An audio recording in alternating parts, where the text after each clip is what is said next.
She's the woman who helped bring the fight for trans rights to the mainstream. People are getting to meet trans people and get to know us as human beings. And I think when we get to know folks as human beings, all our misconceptions about people who are different from us melt away. Actress and advocate Laverne Cox.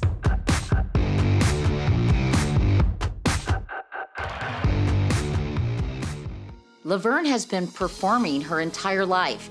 She started studying dance at 8 in Mobile, Alabama, where she grew up alongside her identical twin brother, M. Lamar.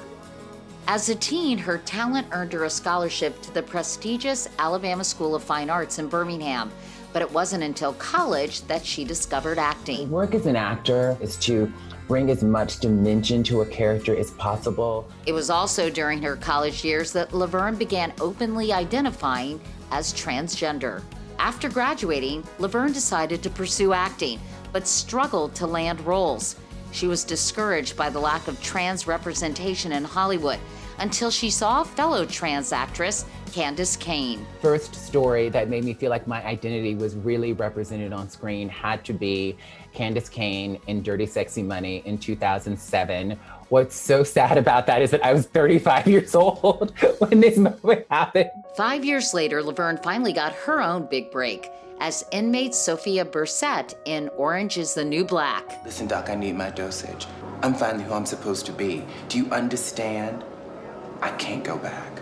The show was a hit, and Laverne became a household name. I've been so blessed to travel the world and meet specifically trans folks, but LGBTQ people who said to me that this show gave them courage to come out to their families. This show gave them courage to transition, to believe that they could be trans and be an actor. In another pivotal moment for trans visibility, she became the first trans person to appear on the cover of Time magazine in 2014. That same year, she made Emmy history. She was the first trans woman to win as an executive producer for her work on the Logo TV documentary, The T Word.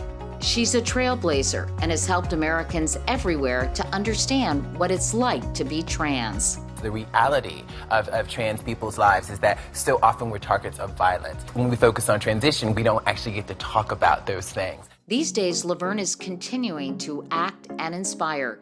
In 2020, she appeared alongside Lena Waithe in the horror film Bad Hair and executive produced the documentary film Disclosure about transgender people working in Hollywood. Laverne Cox, a woman who kicks open a closed door when she sees one and helps others walk through it too. It's really about so many amazing trans folks all over the country who are letting their voices be heard and saying this is who we are and this is how we should be treated.